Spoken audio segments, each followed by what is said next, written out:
Welcome to the podcast, Young in Love. Hi everyone, and welcome to another episode of the Young in Love podcast. I am super excited that you are here today. On the previous episode of the Young in Love podcast, we talked about parental wickedness in high places, and I am so happy because of the feedback that I got on that episode. A lot of people could relate with the episode, either because they know someone who's been affected by parental pressure, or they themselves have been affected, or they already feel that they will be affected given the kind of parents that they have. If you haven't listened to that episode, you should listen. Super exciting episode. On today's episode, we're going to be discussing dealing with third-party attraction in a committed relationship. And this episode is born out of a conversation that I had with a friend on Instagram. So I made a post, and this friend replied asking how I deal with attraction, when I'm in a committed relationship. And I was like, it simply does not happen. I can't tell you how I deal with it because I've not really found myself in a committed relationship and at the same time being attracted to someone else, so I couldn't really give her an answer. She was like, yeah, and then she explained further and further, and I was like, okay, perhaps we have different definitions of attraction. So maybe you see attraction as a surface thing, whereas I'm thinking of attraction on a more deeper level. So I told her I will provide answers to her on an episode, and this is me doing the episode. How do you deal with being attracted to someone else when you are in a relationship? Could be your boyfriend, could be your girlfriend, could be a husband or a wife, a committed, a closed relationship. Maybe you can relate to this, because personally, I cannot really relate. And I told her, I said, the most that happens for me is I could appreciate something. Like, as a lady, if I see a guy that's good looking, mentally, you can just see, and the eyes work in split seconds, and the brain interprets in split seconds. So when you see someone who's good looking, it doesn't take you 2 minutes to ruminate on the person, or to assess the person's physical features, to know that the person is good looking. The moment you set eyes on the person, instantly your brain can appreciate that, okay, this person is good looking. And maybe it works the same for guys. I can't speak for guys because I'm not a man. So perhaps when you see a lady who's good looking, even if you already have a wife or a girlfriend, you can instantly appreciate that she's good looking. But that doesn't take seconds. Like, it doesn't take up to 1 minute or two. It happens in split instantly. The moment you're seeing the lady, she's pretty, and it ends there. Like, the same thing with seeing maybe someone who's intelligent. Maybe you're just listening to a conversation that maybe you're not even a part of the conversation, but someone is really dropping nuggets, and you're like, this person is smart, So it's not attraction. It's just an appreciation for those qualities that you can see. And unlike attraction, I feel like attraction is a step beyond just appreciating or admiring something. Attraction is a step further.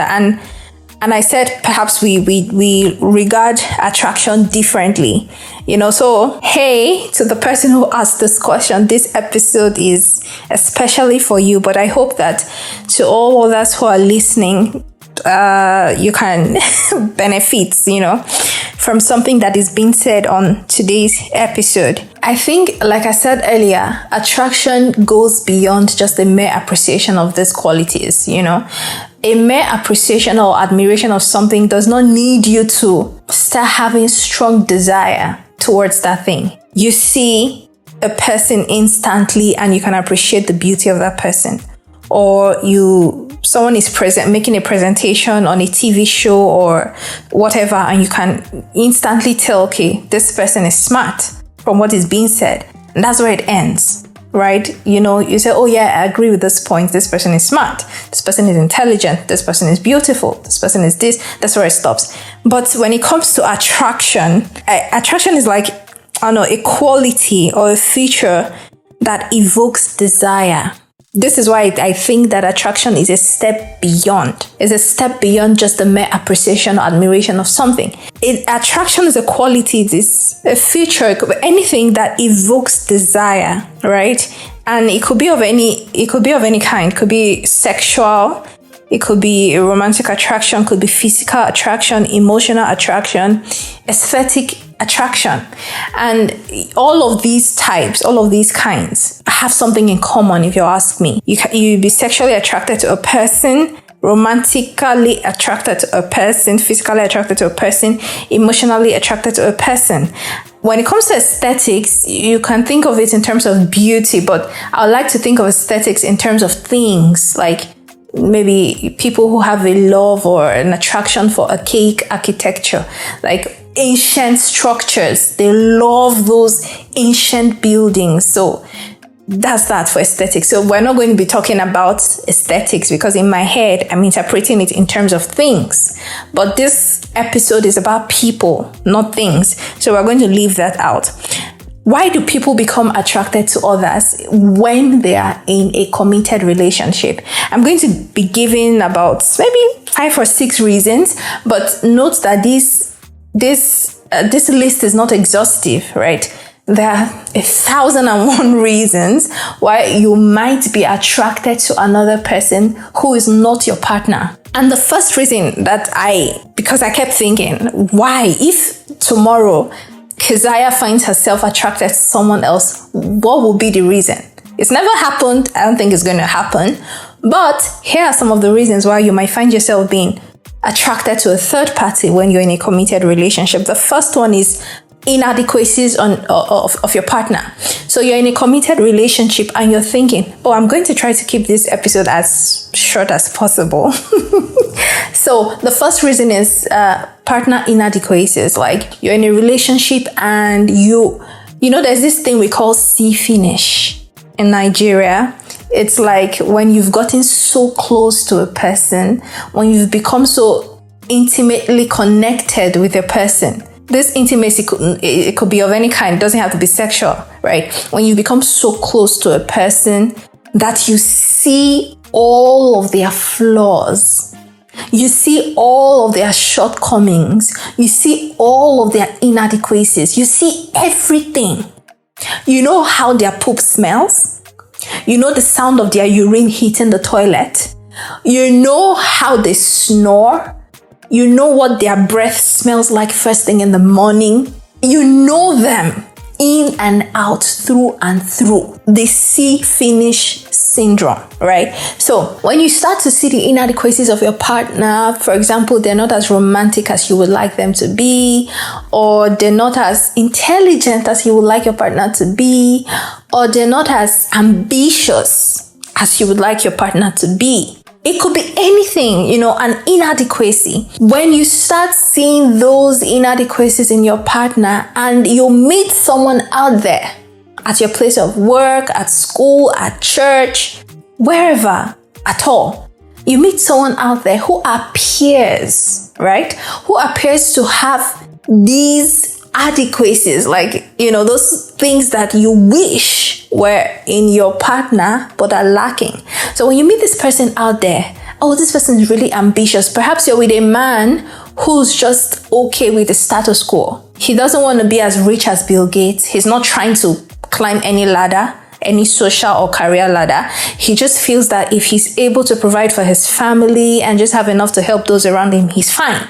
But you want someone who's so ambitious, who's like, trying to be on the next big thing, who's trying to, and then you meet this guy at your place of work who is constantly scheming to climb the ladder, like, I'm going to do this. He's quoting statistics and how he can do this.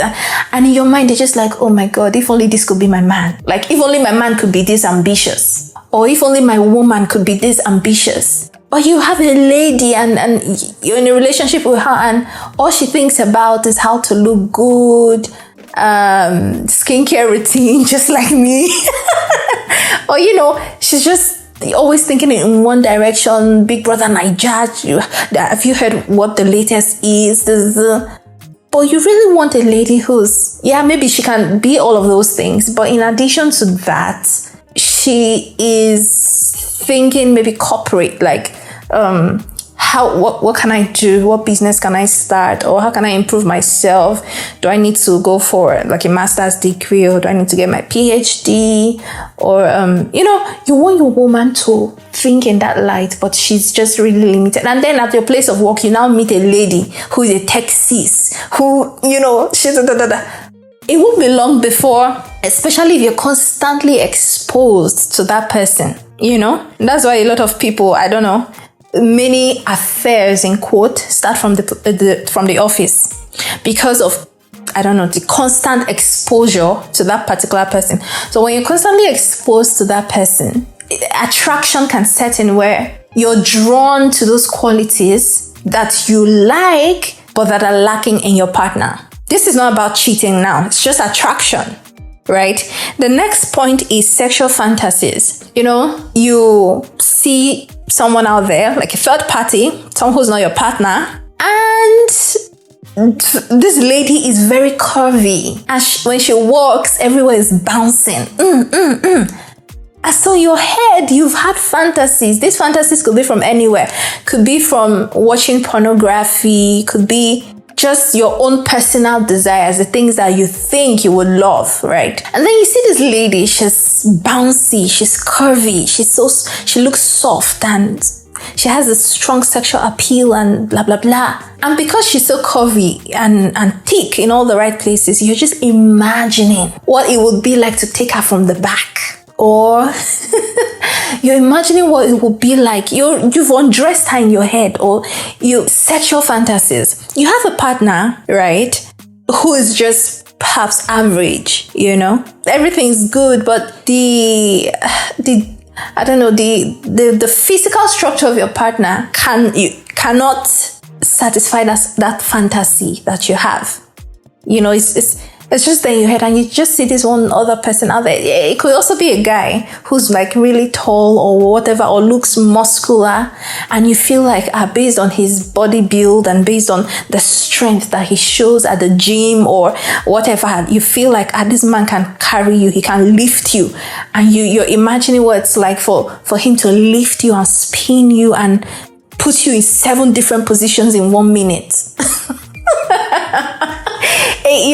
So when you have these sexual fantasies, it's not about cheating. Like I said earlier, you're not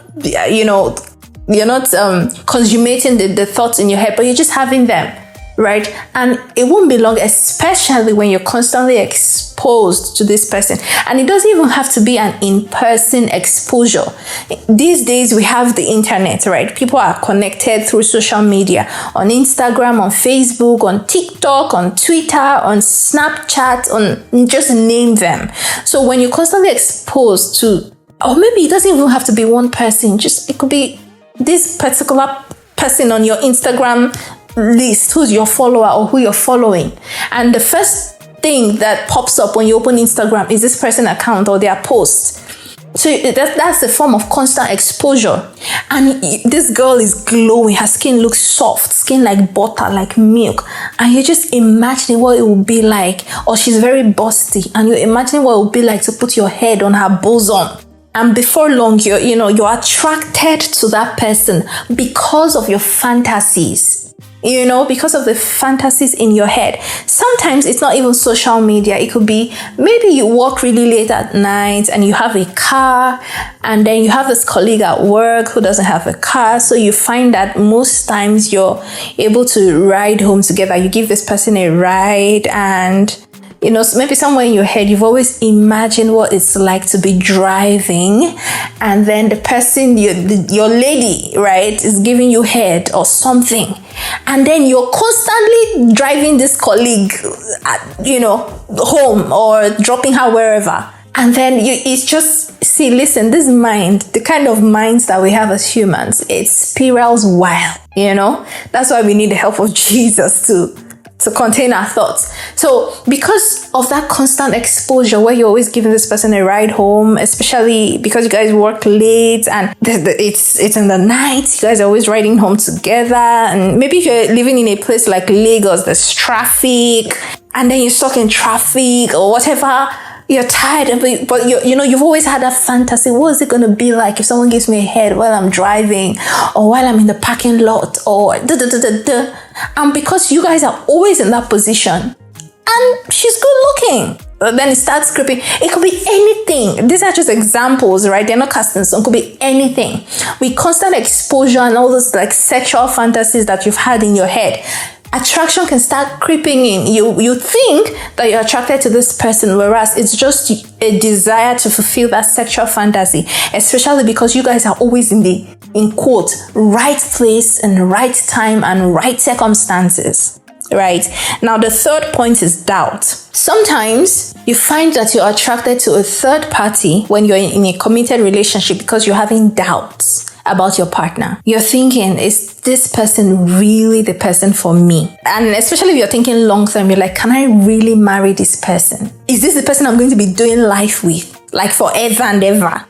When you're having doubts, it means that, yes, you're in a committed relationship, but the possibility to bounce at any time is still there. You're still entertaining that thought. You're still entertaining that possibility that perhaps you could find something better out there.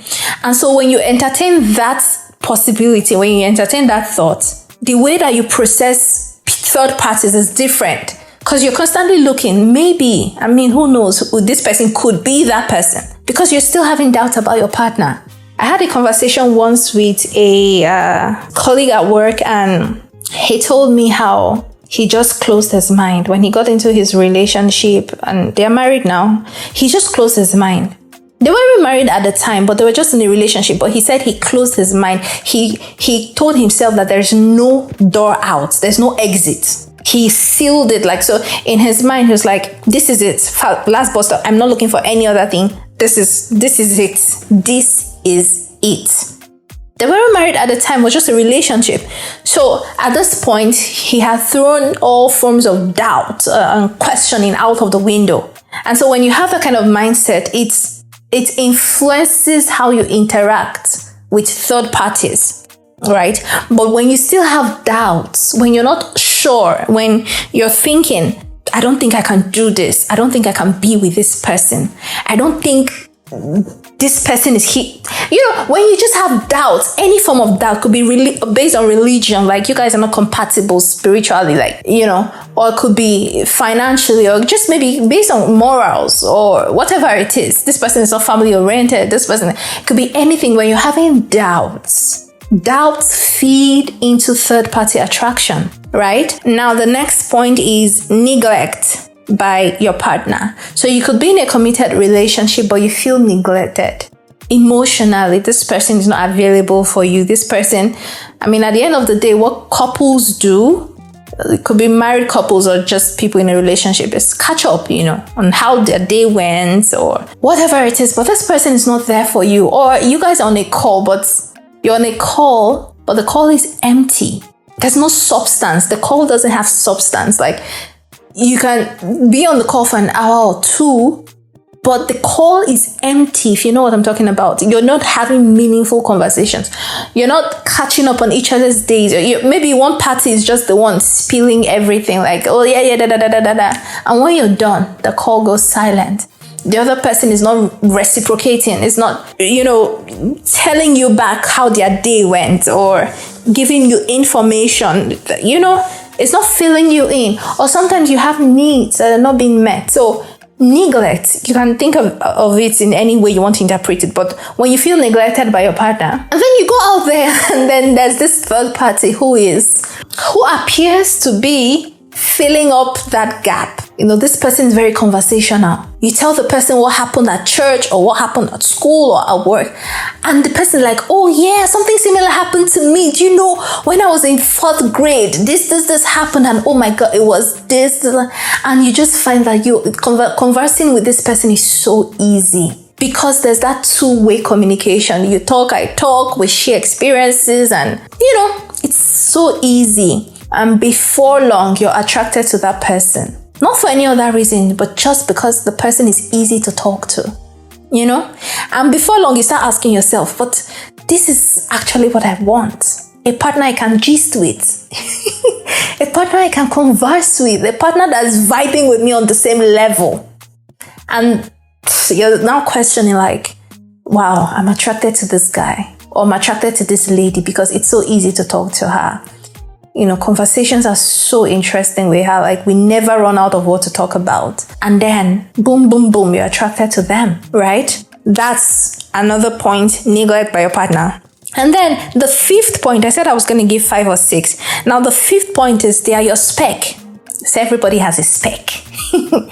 So when you meet your spec, the first question is, I don't know, you know, many of us have specs, if we are being honest. Like some ladies want 6 feet, tall guys, broad chest, bearded guys, deep voice, just name it. And for some of the guys, they want ladies who are either slim, thick, whatever that means, or thick, or, you know, everybody has spec, who's busty. I watched a YouTube video once of one of my friends. And in that video, I think this question about spec came up. And the question was asked to the man, are you a boobs man or an ass man? Like, you know, do you prefer the boobs or do you prefer your lady to have more EKB? Like, butts? And he just laughed. I think in that video, I noticed he kind of avoided the question. Because, and how did I know? It was the lady that gave them away. She was like, yeah, I know you will not answer this question because you're a boobs man. And the lady is not a boobs lady. Like, she's not as busty, you know? So he avoided answering that question. Now, I'm not making projections or assumptions about their relationship or their marriage. But when you have a spec, right? As a guy, you prefer a lady who's like thick, like her chest goes before her, you know? As in, once you look at her, the first thing you see is the chest before you even get to see her face. If that's your spec and you're in a relationship and you have this spec outside, you're constantly exposed to this spec, some of these other factors start to tie in. Then your sexual fantasies come in. I can just place my head on this chest or something, right? Or you're a lady and your spec is this like super tall guy or whatever. You just find that you're constantly being attracted to your spec when you meet them, because in your head, this is my spec. And especially when your partner is not exactly your spec, but you're with them because, oh yeah, you guys have shared values and, you know, whatever. Mind you, I'm not talking about cheating. We should be able to like do this mental separation. We're not talking about cheating. We're just talking about attraction. It's true that sometimes the attraction will lead to that cheating, but for now, we're just talking about attraction, right? So when you meet your spec, you might find that you're attracted to them even when you're in a committed relationship. I want to keep this episode short. So the last one now is, you like the idea of them. You like the idea of the third party that you're attracted to outside of your committed relationship. So it might not be so much about the person himself or herself. It might just be the idea of them, the idea of being with them. So you have a friend who is really popular, for example, and you might find that because you're exposed to him, you work with him, or you just happen to be in his circle. Maybe because you guys attended school together and you guys have kept in touch, blah, blah, blah. You're in a relationship, but you're attracted to him. It's not so much about him. It's the idea of being associated with him. Just think of any other person that, and personally, I feel like this is really selfish, you know? So it's not so much about the person, because if that person were to be just some ordinary person, then nothing, and you're not attracted. But because they are popular, because they are rich, or because they are famous, or because then suddenly you just find yourself attracted to them. You want them to notice you, or you just really wish you could get an opportunity with them just because of the fame, right? There are 1,001 other reasons, as I said earlier, why you could be attracted to another person when you are in a committed relationship. But we're going to stop here for now. Third-party attractions, they are very dangerous. Mind you, we said we're not talking about cheating, right? We're just talking about attraction. But these attractions can be very, very dangerous. It's dangerous for all the reasons that I've mentioned before now. When you conceive attraction in your heart and then you ruminate on it, right? You regurgitate that attraction over and over and over again. You dwell on it. The next thing, boom, you'll find yourself cheating, right? So why is third-party attraction dangerous? It leads to cheating. It can lead to cheating. It will not always lead to cheating, but it can. And the chances are very high. Very, very high, especially when you're having doubts, especially when the see finish syndrome, the inadequacies of your partners are ever before you, especially when you're having those sexual fantasies that you really want to fulfill with this person that you're attracted to, especially when they're your spec, and especially when it feels like you're being neglected by your partner. So when you start having, the attraction, when you conceive it in your heart and it doesn't stop there, then you start ruminating on it. You're always thinking, this person, oh my God, I find myself really attracted to this person. I don't know what to do. I have a boyfriend or I have a girlfriend. It's dangerous. That's the first step to cheating, right? First step to cheating. The next one is when you're having these kinds of attractions for third parties, it will lead to conflict in your relationship. You just find that you're becoming irritated by your partner, or you're just becoming annoyed. Let's take the example I used. You want an ambitious person, right? Maybe before now you've been okay with your partner. You guys are just okay. You're able to take care of yourselves and that's it. But now you've met this really super ambitious person out there and the person is planning to make all the moves, boom, boom, boom. And you come home and your partner is loving and warm and welcoming and all, but you don't just see that they're ambitious, like you want that person to be more. Before long, you start having conflict in the relationship. Why can't you do this? And the next thing, your brain is telling you that your partner is lazy. They're not necessarily lazy, but because you're already attracted out there to someone who you think is ambitious, now your partner is lazy, right? And then before long, there's conflict in your relationship. Conflict.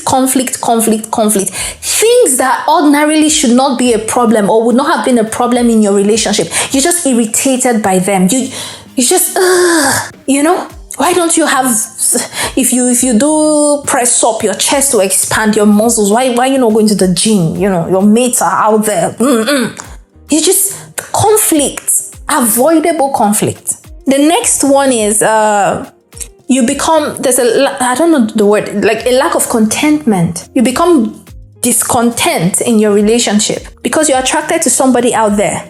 Let's take sexual fantasies, for example. There's someone that you've met, and don't forget the first step I said here now is that it leads to cheating. But you're having this sexual fantasy in your head of this one lady who has a very thick behind and you're imagining what's going to be like to take her from the back, blah, blah, blah, and everything. And now you have a partner who probably doesn't like being taken from the back. It suddenly becomes a problem. It's like, the sex no longer satisfies you. You want more. You want the person to hang upside down. You want the person to do maybe all the styles that you're watching in. You want your partner suddenly to fulfill all your sexual fantasies. And sometimes we justify this thing that, after all, I'm not getting it out there. It's my partner. I'm asking you for it. I did not go out there to do it. It's you I'm asking. Is it until I go out there now, to go and fulfill this desire or this fantasy before That's a very, very selfish thing to say, in my opinion. I mean, if you want to communicate about, sex and your expectations or your desires, there are other ways. But don't let it be because now there's a comparison between your partner and this other person out there that you're attracted to, right? So third-party attraction is dangerous for this reason. You become discontent in your relationship. And I just use sexual fantasies as an example. It could be any other thing. Now, the next one is the lack of interest in your partner. When you start nurturing this attraction for someone out there, maybe your colleague that you always ride home with, and you find you're having these really interesting conversations with this person that you're constantly exposed to at work or at church or at school or wherever, before long, it's like you're no longer really interested in your partner anymore, because your interest and your attention, someone else has those things. So when you come home, you don't want to talk, because all the things you could possibly say for the day, you've said it to someone else, to the person you're attracted to, the person that you have easy conversations with. Or you come back home and you don't want to do anything. There's a lack of interest in your partner, because those things that you guys used to bond over in the past, you're probably doing it with this person that you're attracted to out there. Could be sexual fantasies, could be having your emotional needs met.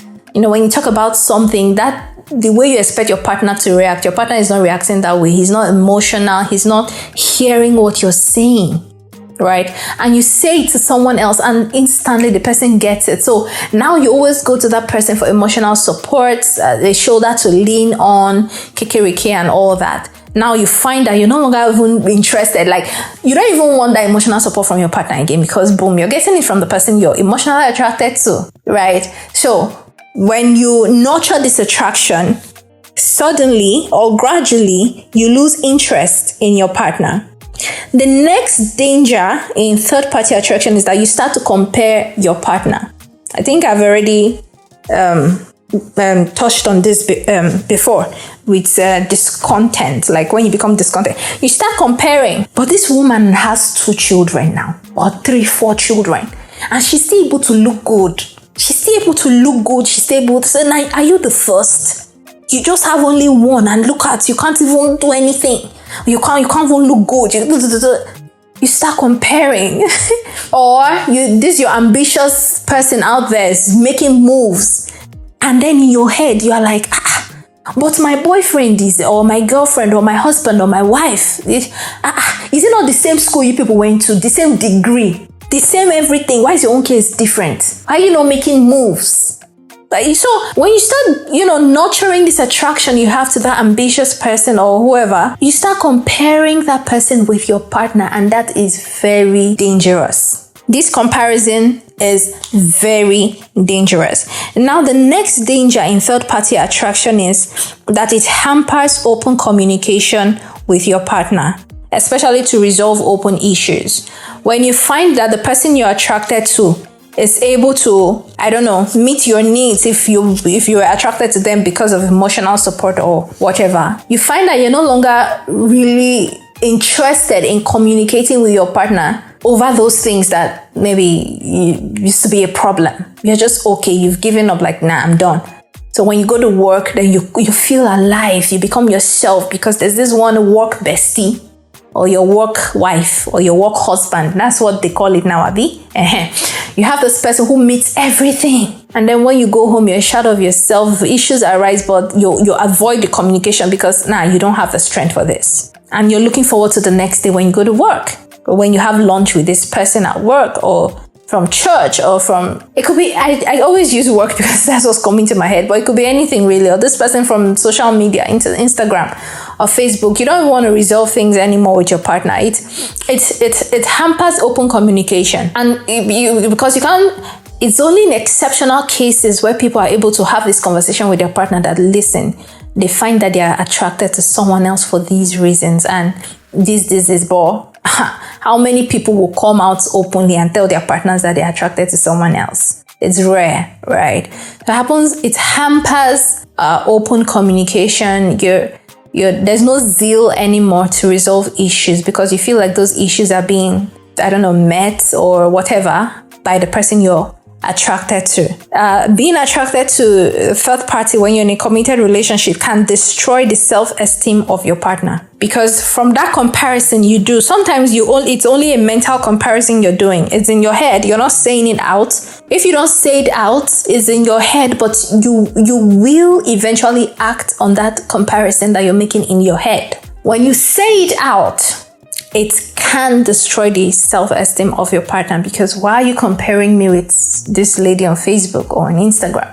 Or for the guy, why are you comparing me with you know? And for those people who have like the will to walk away from BS, they may eventually leave you, and God help you that so-called person you're attracted to doesn't even like you that much.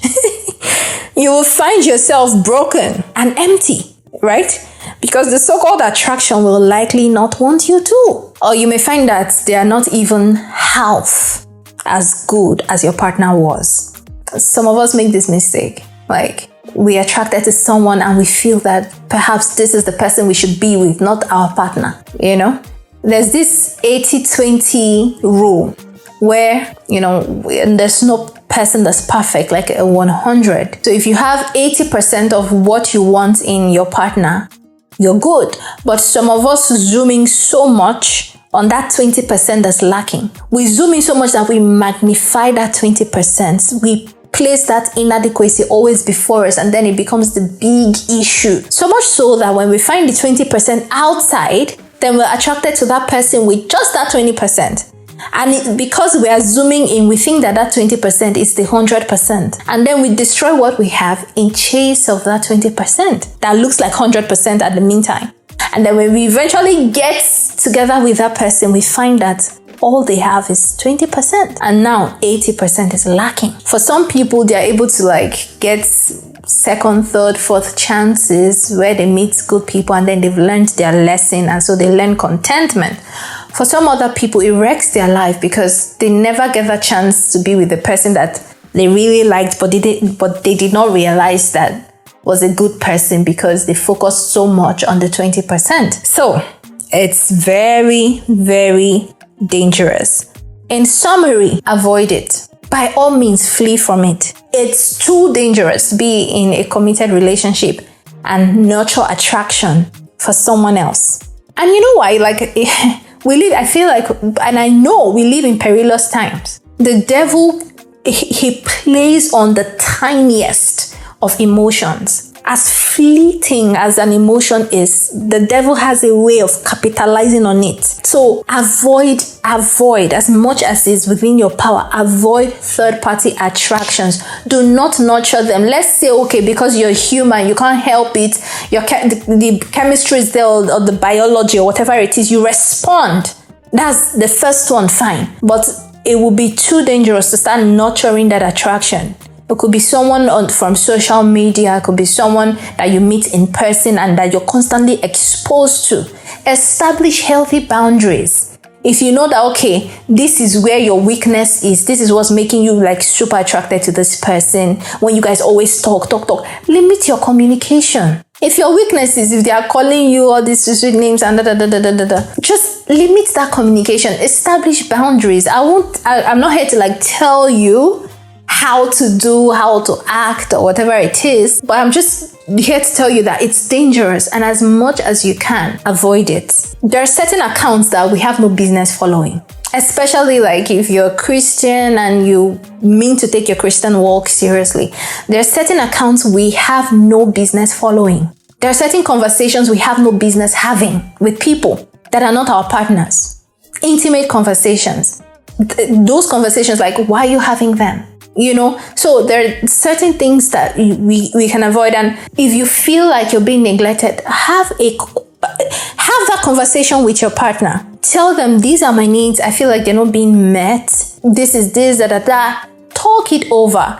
But the moment you start nurturing attraction to someone out there because they meet your emotional needs, and it won't be long before you want to be with them, or you wish your partner were like them. And you start that comparison that will eventually ruin every beautiful thing that you have built over the years with your partner. Surrender your thoughts and emotions to God. Sometimes it's like we can't help it.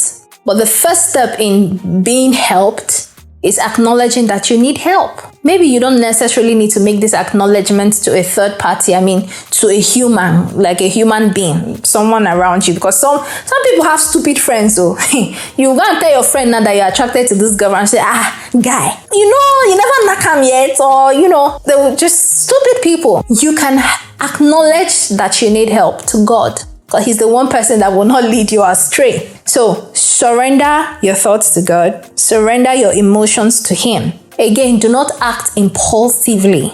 You don't need to act on every attraction that you feel. You don't need to act on every wind of tinini that you feel in your body, right? Because if you do, you will be a person without control. And the easiest people to destroy are those who lack control, self-control. Most times, this attraction you think you feel, it's only a mirage. It's not real. And some of us do not do self-evaluation. We just live day to day to day to day. At what point do you pause in your life and audit yourself? Audit your actions, your interactions with people. Audit how you feel and why you feel the way you do. Some of us do not audit ourselves. Some of us do not audit our relationships. Some of us, we don't evaluate things. We just live. We just, day in, day out, we're just existing. We're just living, acting on every wind of impulse. And pause. Take a break. Ask yourself, why do I feel the way that I do? Okay, I'm attracted to this person, but why? Ask yourself and search your soul deeply for answers. Maybe you can uncover why. Just maybe. But to go and act on that attraction and start doing it's risky, it's dangerous, right? Now, if you have issues that are like, I don't know, if you have things with your partner that's a non-negotiable that you find them doing, as the word implies, non-negotiable, walk away. But don't stay there in that relationship with your partner and start nurturing attraction for someone else. You're leading your partner on, and it's not healthy. If you know it's a non-negotiable, you can't leave. You're not going to do life with that person. You're not going to be committed in that relationship. You're not going to give it your best because you're attracted to someone else. Let the person know and then walk away. Perhaps there's someone here who's struggling with attraction. I don't know the person who asked me this question, if it's a personal experience or if you were speaking on behalf of a friend, whatever it is. But I really pray for everyone listening to this episode. If you're married, you're in a relationship, and perhaps you're at crossroads, you find yourself attracted to someone else, to others, someone who's different from the person you're in a committed relationship. I really pray that God will give you the wisdom to discern why you're attracted to that person. If it's something that can be resolved with your partner, I just pray that you receive wisdom, you receive guidance to have this difficult conversation with your partner. And because I'm pro-love, God is love, I'm pro-love, I pray that God will bind your heart to your partner such that you don't find yourself being attracted to third parties out there. There is nothing out there. There is nothing. It's just the street is cold. There's nothing out there. If you have a good person with 80%, be thankful for the 80%. Even you yourself, you're not perfect. But don't go magnifying the 20% such that you feel like the 20% you're seeing outside is 100. It's not though. When you ruin what you have and go, they will show you shege banza. Anyways, I pray that all the Young Lovers Squad members will receive wisdom from God, divine wisdom, to navigate the complexities of their relationships and the complexities of the human emotions. In Jesus' name, amen. Thank you for listening to this episode, and I hope you enjoyed it. Now, if you did, don't forget, go and follow me on Instagram now. Kilo Shele at YoungInLove_podcast. Follow my podcast. I want to see your comments. Drop comments.